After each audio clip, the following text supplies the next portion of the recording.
نحمده ونصلي على رسوله الكريم اما بعد اعوذ باللہ من الشیطان الرجیم بسم اللہ الرحمن الرحیم قل بفضل اللہ وبرحمتہ فبذلک فلیفرحوا هو خیر مما یجمعون صدق اللہ العظیم۔ محترم ناظرین، آج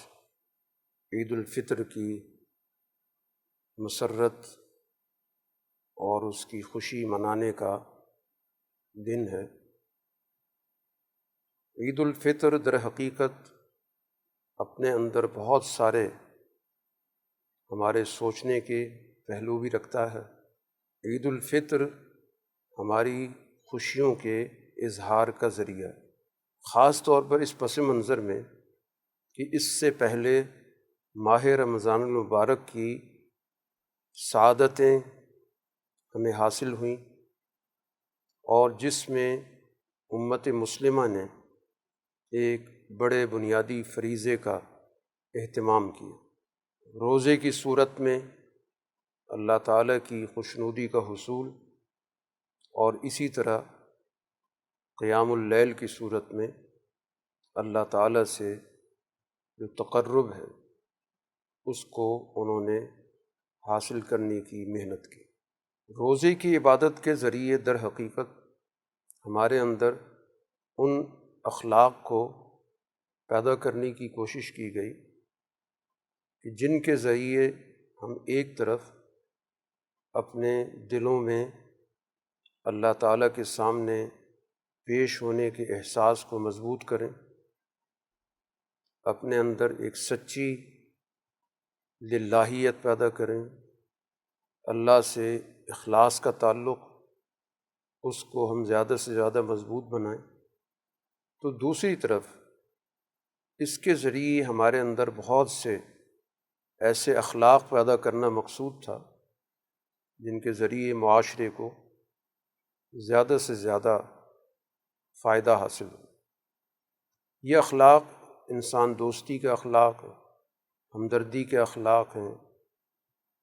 تعاون باہمی کے اخلاق ہیں، ایک دوسرے کے ساتھ احساسات میں شرکت کے اخلاق ہیں، اور یہ دین اسلام کی ایک بڑی خوبصورتی ہے کہ اس نے اپنی تعلیمات کو محض وعظ و نصیحت تک محدود نہیں رکھا، بلکہ اس نے اپنی عبادات کے ذریعے ایک ایسا عملی نمونہ بھی پیش کیا کہ جس میں عملاً اس بات کا اظہار ہوتا ہے کہ تمام مسلمان ایک درجے میں ہیں، ان کی مساوی حیثیت ہے، وہ ایک جیسی کیفیت سے گزر کر عملاً اپنے مساوات کے نمونے کو پیش کرتے۔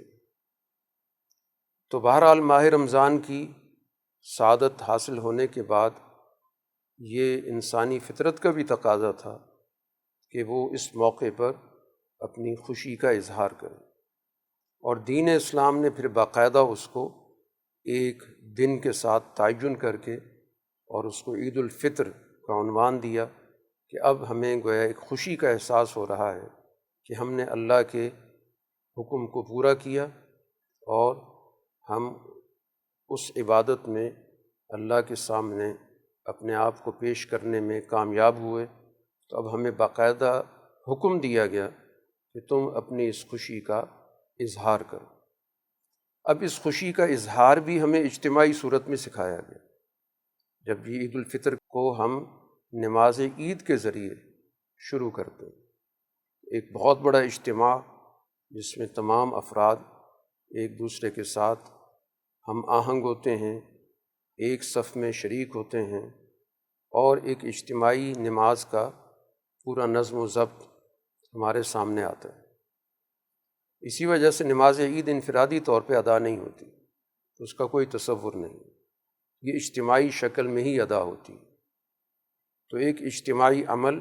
جس میں تمام مسلمان شریک ہوتے ہیں، پھر اس موقع پر ان کی آپس میں ملاقات بھی ہوتی ہے، ایک مسرت کا احساس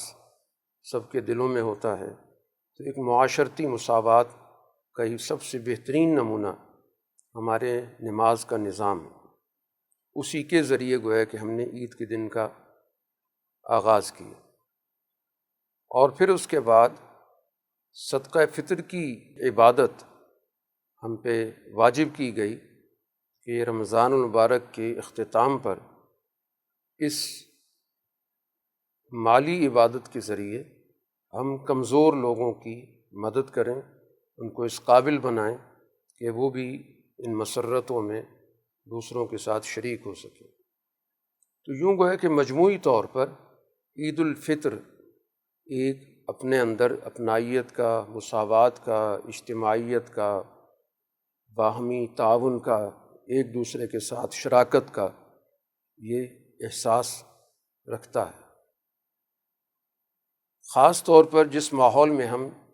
آج عید الفطر منا رہے ہیں، اس میں بہت ساری چیزیں ایسی ہیں کہ جو ہمیں دعوت فکر بھی دیتی ہیں۔ آج ہماری سوسائٹی جو ایک طبقاتی نظام میں جکڑی ہوئی ہے، خوشیاں بھی طبقاتی ہو گئی، ایک بڑی اکثریت خوشیوں سے محروم کر دی گئی، اور ایک چھوٹی سی اقلیت ہی تمام چیزوں پر اجارہ داری رکھتی ہے، جس نے عید کے حقیقی تصور کو دھندلا دیا۔ تو اس موقع پر گویا ہمیں اس بات کا بھی عزم کرنا ہے کہ ہم نے عید الفطر کی جو حقیقی روح ہے اس کو زندہ کرنا، اور یہ بات سب سے زیادہ اہمیت کی حامل ہے کہ مسلمانوں نے سب سے پہلے جو عید الفطر کا اہتمام کیا وہ غزوہ بدر کے فوراً بعد اس کا اہتمام ہوا۔ غزوہ بدر ہم سب جانتے ہیں کہ ماہ رمضان میں ہوا، تو وہ فتح حاصل ہوئی مسلمانوں کی، وہ بنیادی فتح جس کو قرآن نے خود کہا یوم الفرقان، جس نے حق اور باطل کے درمیان امتیاز پیدا کر دیا۔ تو اس لحاظ سے گویا وہ سب سے پہلی عید دوہری خوشیوں کے ساتھ آئی کہ ایک طرف مسلمانوں نے ماہ رمضان کی تکمیل کر کے روحانی، اجتماعی اور اخلاقی سعادت حاصل کی، اور دوسری طرف ان کو سیاسی فتح حاصل ہوئی جس کے نتیجے میں ریاست مدینہ کو ایک مستقل حیثیت حاصل ہوئی، اور پورے جزیرۃ العرب میں اب مسلمان ایک باقاعدہ سیاسی طاقت کے طور پر مانے جانے لگے۔ یہ سارا پس منظر بتاتا ہے کہ عید الفطر در حقیقت مسلمانوں کے غلبے کی علامت ہے، اور آج مغلوبیت کے دور میں ہمیں اس پیغام کو بھی سمجھنا ہے کہ عید الفطر تقاضا کر رہا ہے اس بات کا کہ ہمیں مستقبل کے حوالے سے اس دین کے اس اعلیٰ پیغام کو نہ صرف سمجھنا ہے بلکہ معاشرے کو منتقل کرنا ہے، اور اس کے نتیجے میں ہمیں دین کی اعلیٰ اقدار کی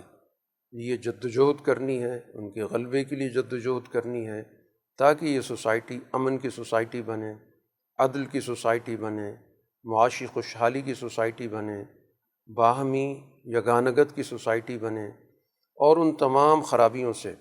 جو نوآبادیاتی دور کے تسلسل میں ہم تک منتقل ہوئی ہیں، وہ فرقہ واریت، وہ گروہیت، وہ معاشی تنگ دستی، قرضوں کی معیشت، اور سیاسی افراتفری، سماجی انتشار، خاندانی عدم استحکام، اس طرح کی بے شمار وہ خرابیاں ہیں جن سے آج ہمارا معاشرہ دوچار ہے۔ تو عید الفطر در حقیقت ایک طرف ہمیں اپنی خوشی کا احساس دلاتی ہے، اور اس کے ساتھ ساتھ ہمیں اس بات کی طرف بھی توجہ دلاتی ہے کہ ہم اپنی بنیادی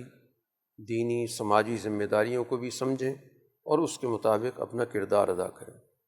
تو ادارہ رحیمیہ علوم قرآنیہ کی طرف سے تمام احباب کو، تمام اسلامیان عالم کو عید الفطر کی مناسبت سے مبارکباد پیش کرتے ہیں۔ وآخر دعوانا ان الحمد للہ رب العالمین۔